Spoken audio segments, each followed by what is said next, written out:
Hi everyone, and welcome to this week's project. Hope everyone's doing well.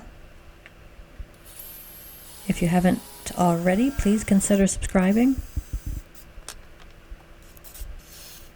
This week I have a figured maple bow blank. It's 2.5 by 7, and this project was suggested by a viewer some time ago. I'm sorry, I don't remember who.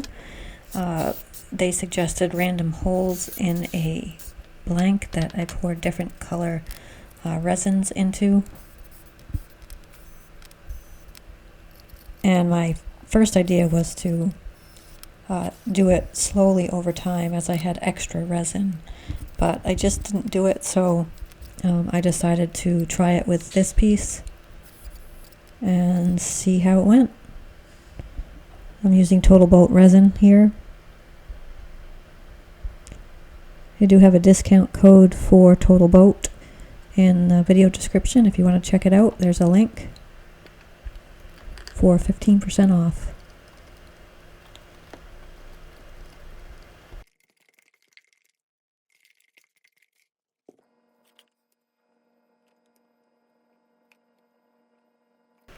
So after mixing up the resin, I pour it into 3 different cups. I might have added a 4th one off camera. This one's pure white from Black Diamond. The next one is blue-green, also from Black Diamond. And the next one is from Epoxy, and the color is called Dolphin. It's a silvery color. So I just really picked these colors randomly. This was kind of an experiment, I guess.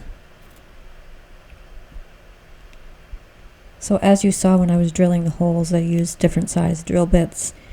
Even put some holes in the side and tried to drill in different angles to see if it would make any artistic difference. I think overall it did. Let me know what you think after you see the finished product.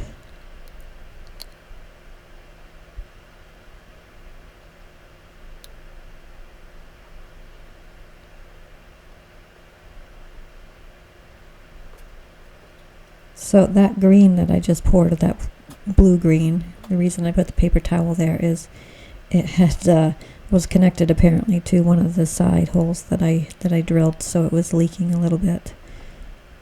But the paper towel and the tape were enough to stop it up.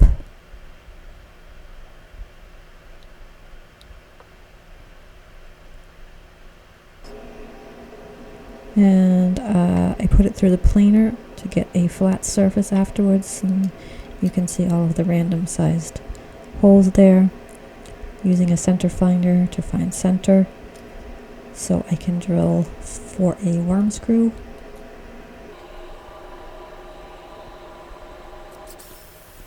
This piece had some spalting in it that was kind of neat.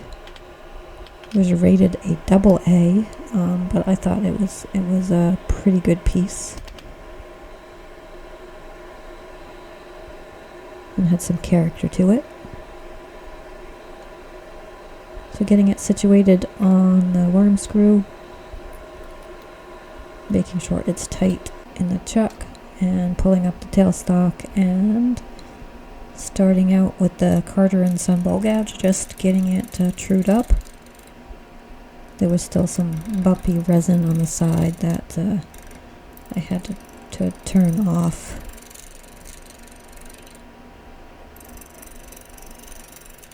At this point, I think I'm going around 600 RPM.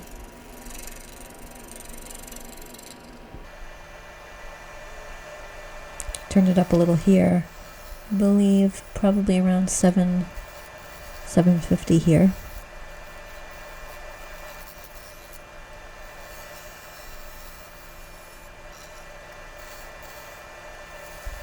And as you can tell by the tool on top of the piece as it's spinning, it did true up pretty easily. Here I am flattening what will be the bottom and also starting the curve on the side.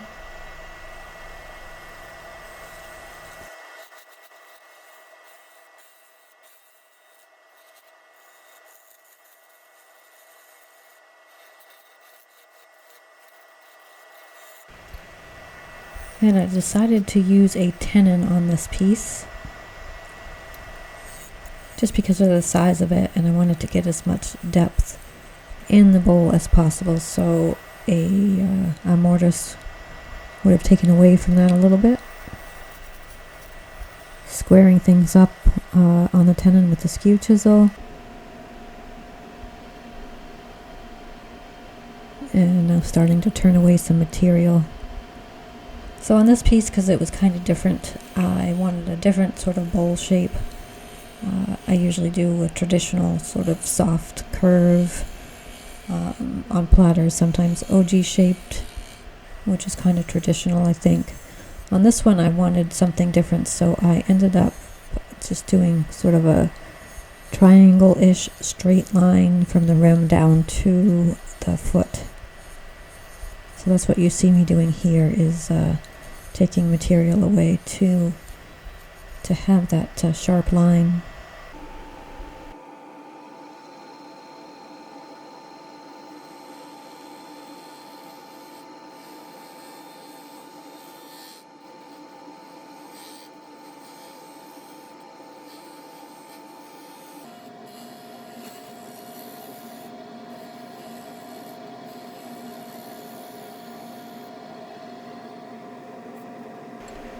I'm checking out the progress here, seeing if the resin holes are full or empty or have more turning to do.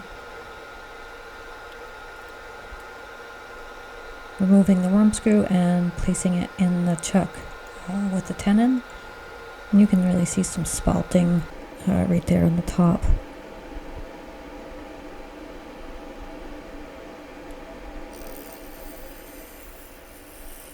With the sharper bowl gouge, I start the hollowing process.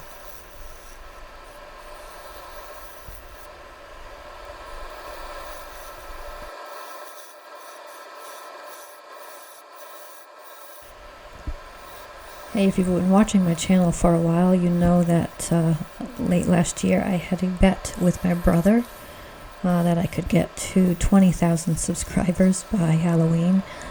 Clearly that didn't work. He has been pretty gentle with me and not made me pay him the $100 just yet. I told him maybe by this coming Halloween I'd get to 20,000, just a year late.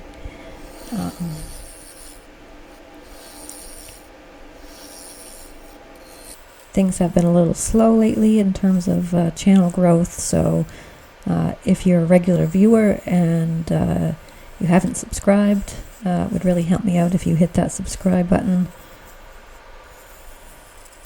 And if you're still watching and you like what you're seeing, please consider liking, giving it a thumbs up. It helps the YouTube algorithm get this and other videos of mine in front of people who might enjoy it. So thank you in advance.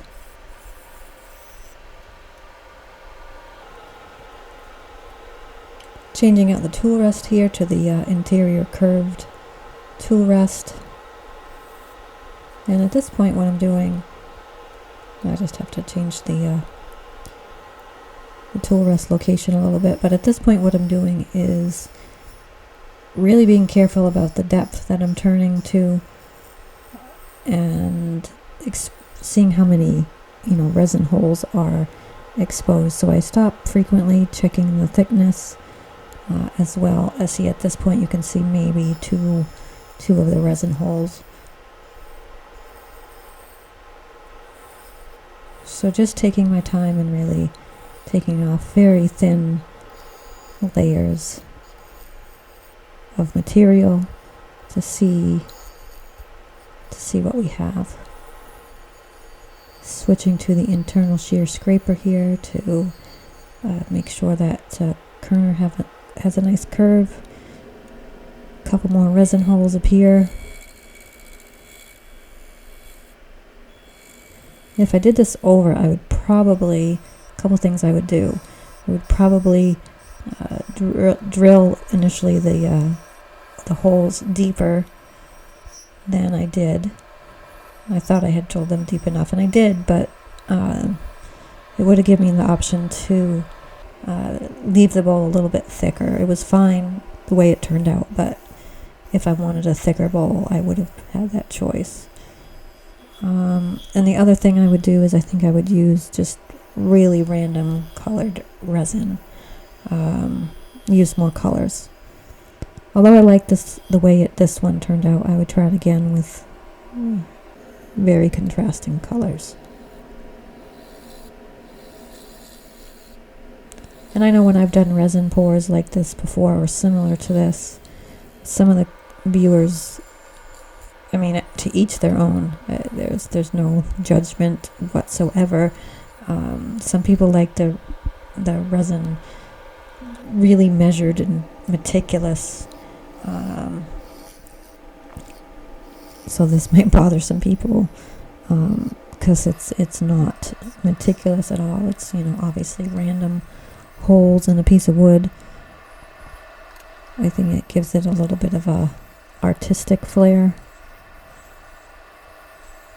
I like that they're different sizes and random locations. But that's just me. Let me know what you think down in the comments. I'd love to hear what you think. I do answer all of the comments or questions, so if you have a question, please be sure to leave it down below.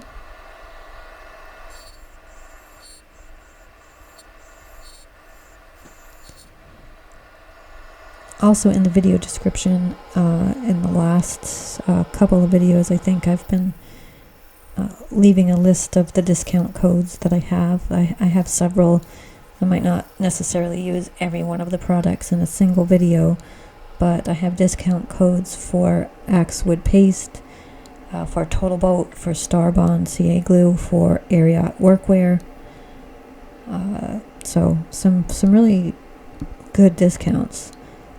Some of them, many of them are 15%, which is pretty good. So after sanding, cleaning it here with denatured alcohol, and this part is the sanding sealer.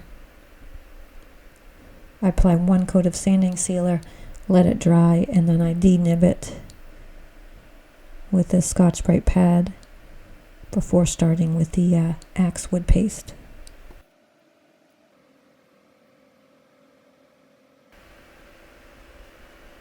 And if you haven't tried Axe, not only should you for the discount code alone, but it is as easy as you see me doing here. It is as easy as that to use. It's not a long drawn-out process. It's not difficult to learn. It is just a great product that is very simple to use, which are the best kind, in my opinion. Made in the USA and right in Pennsylvania.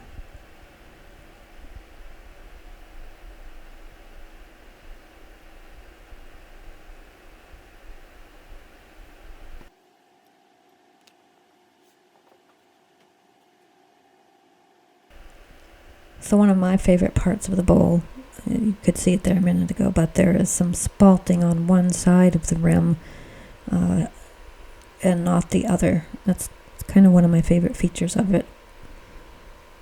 You can let me know what you think of that down in the comments. You can see it pretty clearly in the pictures that will come up here at the end.